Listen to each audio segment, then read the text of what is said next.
Dios los bendiga, hermanos. Hoy nos vamos a ocupar de estar hablando del día viernes 16 de Nisan. Es el segundo día de sepultado Jesucristo. Vale aclarar que este viernes se encontraba entre 2 días de reposo. El jueves 15 se celebró la fiesta anual de la Pascua y el primer día de la fiesta de los panes sin levadura. Y como lo expresa Éxodo y Levítico, era un día de reposo en el cual no podían hacer ninguna obra. Y después del viernes venía el sábado 17, un sábado semanal, es decir, que era el día séptimo de la semana, por lo tanto era día de reposo y ningún trabajo podían hacer. Entre estos 2 días de reposo encontramos este viernes donde tenían la oportunidad de poder hacer algo, alguna obra que les hubiese quedado por hacer, como es el caso que se relata en Lucas 23:56, que dice: y vueltas las mujeres prepararon especias aromáticas y ungüentos y descansaron el día de reposo conforme al mandamiento. Este es el único suceso que se relata en los evangelios referente a este viernes y tiene que ver con la preparación que realizaron las mujeres para ungir el cuerpo de Jesús. Sin embargo, no tuvieron tiempo de ir a la tumba y aplicar la preparación, dado que llegaba la hora de comienzo del sábado semanal, día de reposo, en el que no podían realizar ninguna obra de acuerdo a lo estipulado por la ley mosaica. Pero recordemos que en Betania, pocos días antes de la Pascua, una mujer derramó sobre la cabeza de Jesús un perfume de nardo puro. Esto está en Mateo 26, 6 al 12, y las palabras de Jesús respecto a este suceso fueron: porque al derramar este perfume sobre mi cuerpo, lo ha hecho a fin de prepararme para la sepultura. También lo vemos en Juan 12, 7, para el día de mi sepultura ha guardado esto. El mismo Jesús dice que ella se ha anticipado a ungir su cuerpo para la sepultura. Y de hecho, así fue. Porque cuando después de su muerte las mujeres fueron al sepulcro para ungirle, conforme a las costumbres judías, su cuerpo ya no estaba allí, puesto que había resucitado. En los evangelios ya no encontramos más referencias a este viernes. Sin embargo, podemos deducir que la noticia de la muerte de Jesús había provocado polémica entre los pobladores de Jerusalén. Algunos esperaban un libertador político y otros al Redentor de sus almas. Y a la vista de ambas posturas, ni lo uno ni lo otro había acontecido. En quien habían puesto su esperanza, ahora estaba muerto. Los que luchaban por la libertad de la nación de Israel seguirían buscando su objetivo. Y quienes se identificaron con Jesús, el Hijo de Dios, estarían desconcertados, no entendiendo por qué su Señor estaba en un sepulcro.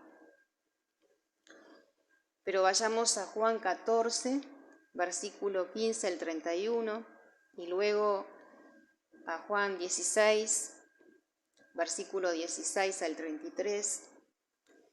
Aquí Jesús habla de este tiempo de llanto, de tristeza y de lamentación por su muerte. Y les dice que es necesario para que el dolor dé a luz el gozo. También les dice: confiad, yo he vencido al mundo. Y que todas estas cosas se las dice antes que sucedan, para que cuando sucedan, crean. La Biblia no menciona que sus seguidores estuviesen aguardando su resurrección. Es más, sabemos que tanto las mujeres que seguían a Jesús como sus discípulos se sorprendieron al verle resucitado, por lo que podemos concluir que en estas horas de dolor, en este viernes de dolor, la fe y la esperanza se vieron opacadas por la cruda realidad de la muerte. Pero todo esto acontecía en un plano terrenal, en un plano humano. La vida en Jerusalén continuaba sin cambios. Pero en el plano espiritual, ¿qué estaba sucediendo? Porque todo lo relacionado con la obra redentora es un tema que pertenece básicamente al plano espiritual. En los evangelios no hay un relato que exprese lo que estaba sucediendo a nivel espiritual en estos 3 días en que el cuerpo de Jesús permaneció en la tumba. Sin embargo, recordemos que Jesús, en Mateo 12, 38 al 42, nos habló de estos 3 días.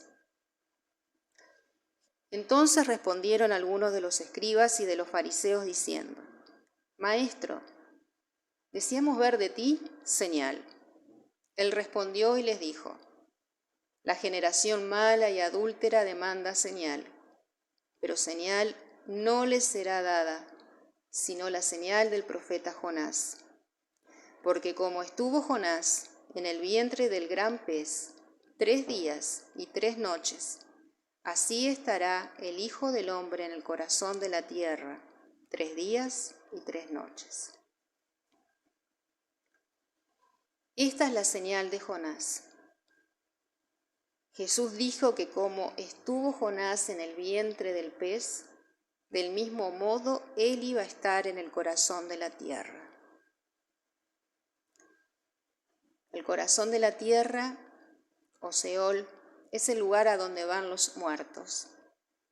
Hay que tener en cuenta que si bien todos los que morían en la época del Antiguo Testamento iban al Seol, este lugar estaba separado en 2 grandes partes, como lo señala el relato del rico y Lázaro. El Seol se dividía en el paraíso, o seno de Abraham, y en el infierno. El infierno es el lugar de oscuridad y sufrimiento que está reservado para los impíos. El paraíso era el lugar de espera provisoria de los justos hasta que el Mesías muriera en la cruz y consumara su obra redentora. Los justos solo podrían entrar en el cielo solo cuando la sangre del enviado de Dios quitase los pecados de una vez y para siempre. Hasta este momento la sangre de los corderos solo cubría el pecado, pero no lo quitaba. Jesús, como Redentor y Mediador entre Dios y los hombres, a morir en la cruz por nuestros pecados, era el único que tenía la capacidad y autoridad de liberar de la condena eterna. No solo que sufrió la separación de la presencia del Padre en el Calvario, también llevó sobre sí el peso de la justicia de Dios, pues Él cargó con nuestra condena, y Él pagó por nosotros la deuda de justicia. Jesús hizo referencia al paraíso cuando le prometió al ladrón arrepentido que iría al paraíso ese mismo día. Esto nos indica que Jesús descendió al Seol y estuvo en el paraíso.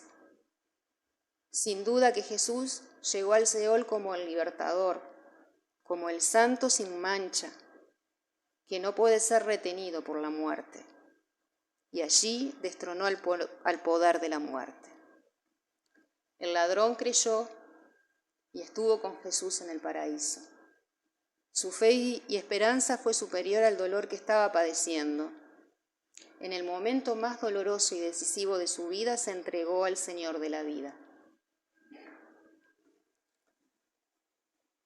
Entonces Jesús estuvo en el corazón de la tierra, así como Jonás.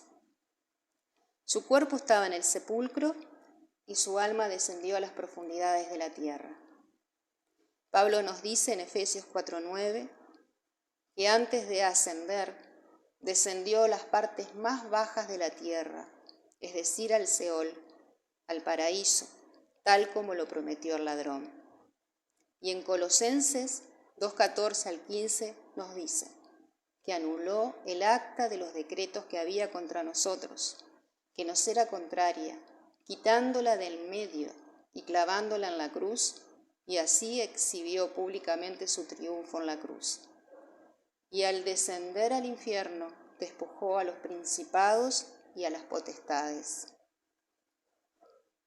Por lo tanto, en este viernes podemos celebrar que Jesús llegó al Seol como el vencedor.